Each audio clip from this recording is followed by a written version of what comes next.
In the dry hush of early morning, the world looks unfinished. Still, pale, waiting. Something moves through the grass. But what matters here is not the emotion of the moment. It is the system behind it.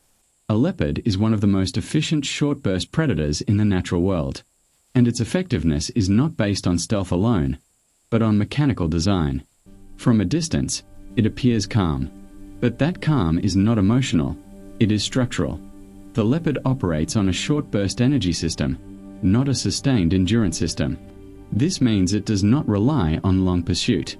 It relies on rapid force release over short distances. Now the key factor is acceleration. From a standstill, the leopard can reach near maximum speed in just a few strides. This is not gradual build-up like most runners. It is immediate force transfer. The source of this power is the hind limbs. These muscles are specialized for explosive output. When movement begins, they function like a loaded mechanical spring. Energy is released almost instantly into forward motion. But speed alone does not explain performance. The spine introduces a second system.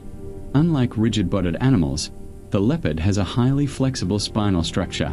This allows compression and extension during movement, and this directly increases stride length. Each cycle, compress, extend, produces more ground coverage per movement phase. So acceleration is not just about force, it is also about structural extension. Now we move to control, because high-speed movement without control would collapse immediately. This is where agility becomes essential. The tail functions as a real-time balance system. It counteracts rotational force during sudden direction changes.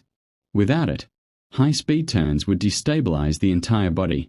At the same time, the limbs divide responsibilities. Forelimbs manage landing impact. Hind limbs generate propulsion. This separation allows two systems to function simultaneously: stability and forward acceleration. Now the chase becomes a systems problem, not a speed contest. Prey animals can maintain speed longer, but they cannot match explosive acceleration cycles. This creates a timing advantage, not a distance advantage. The leopard does not need long pursuit. It needs a short alignment window where force, balance, and direction match. That window is the entire system. Terrain introduces variability. Uneven ground, slopes, and obstacles constantly disrupt movement efficiency. Most animals lose speed here due to correction delay, but the leopard does not stop to correct. Correction happens inside motion. This is critical, because interruption of movement would destroy acceleration efficiency. So the system remains continuous even under instability. Now everything begins to converge. Distance reduces. Reaction time compresses. The chase becomes a time-limited system. At this point, escape is no longer strategic. It becomes purely reactive. And reaction speed has physical limits. Once those limits are reached, the outcome is determined within seconds. Not by strength, not by endurance, but by efficiency already in motion. And when it ends completely. Then the system resets. The leopard returns to stillness. But this stillness is not inactivity. It is energy storage, a prepared system held in reserve, waiting for the next condition where acceleration and timing align again.